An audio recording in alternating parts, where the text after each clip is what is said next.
Hello everybody, my name is Morgan and I'm here with my mom, Denise.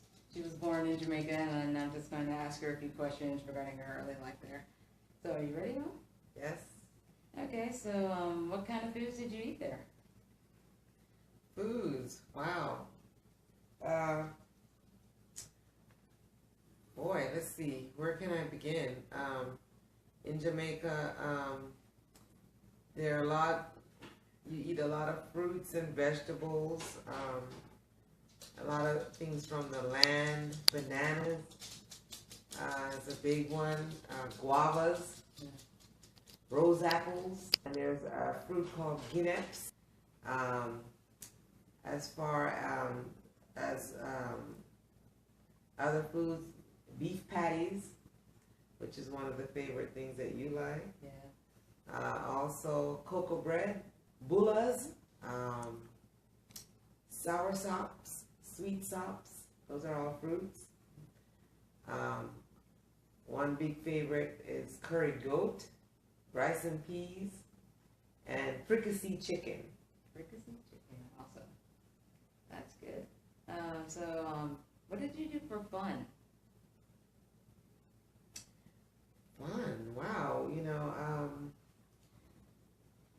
Let's see. Going to cricket games was fun. That's a national sport. The national sport in Jamaica was cricket. Going to football games, which football was soccer. Mm-hmm. So it's not like American football, soccer. Going to the park, going to the zoo, and believe it or not, going to the library. Wow. Awesome. So, how was your school structured? What things did you study? In Jamaica, the school, because I was a kid when I lived there, school is pretty well structured.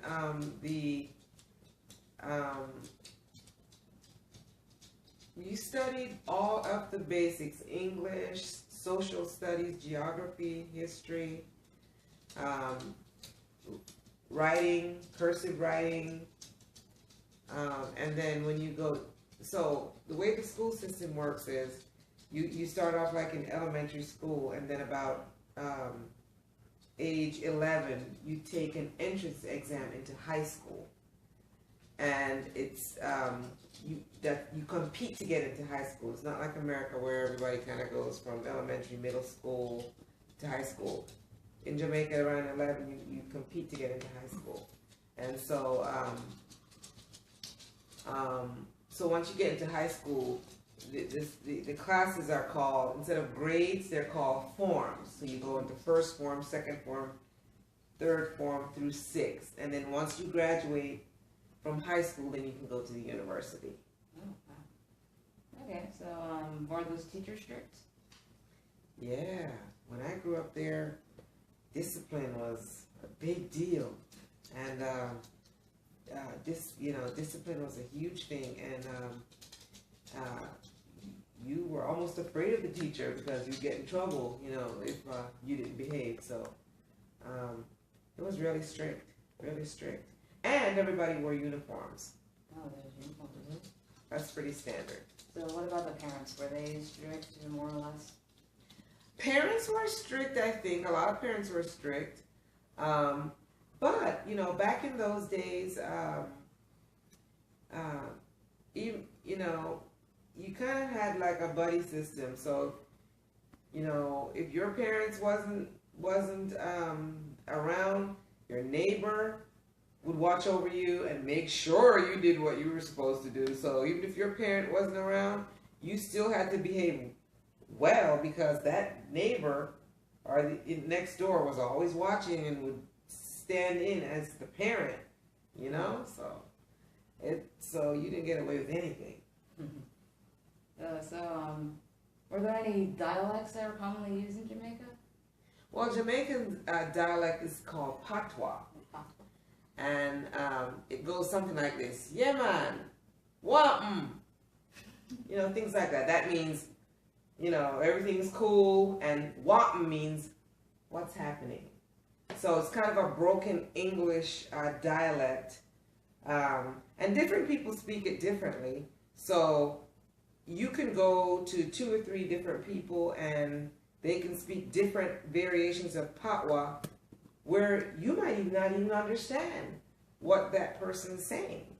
You know, so you know that when we go home and we visit our family, some people, if they're talking really fast and talking in Patois very, very fast, it's hard to understand what they're saying. Mm. So I know that you tend to turn on your dialect when you're speaking with our relatives, but I wanted to take you to learn to speak without it. Like the way you're speaking now. How long did it take you to learn to speak without it? You know, I don't really know. I mean, I came to this country when I was 15.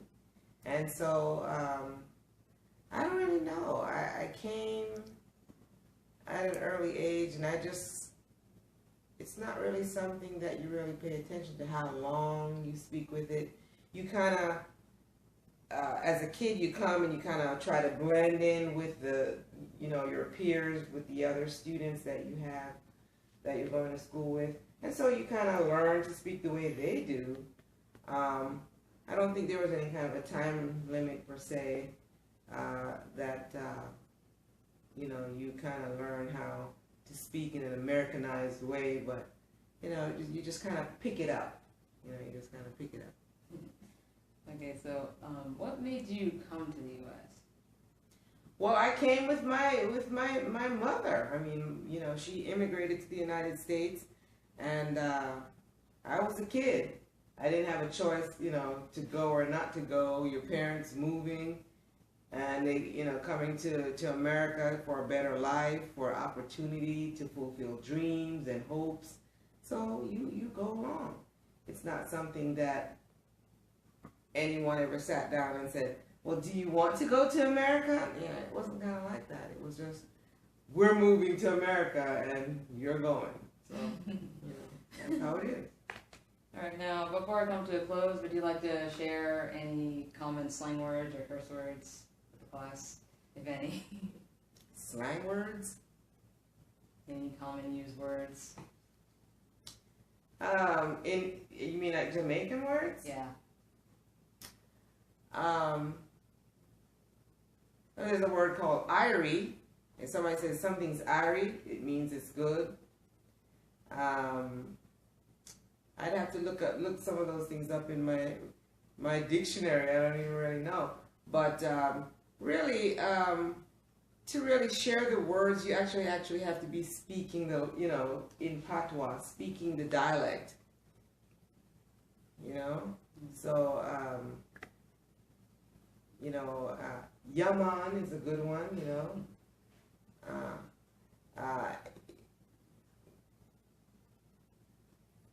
If I said wa'am, that means what's happening. I told you that.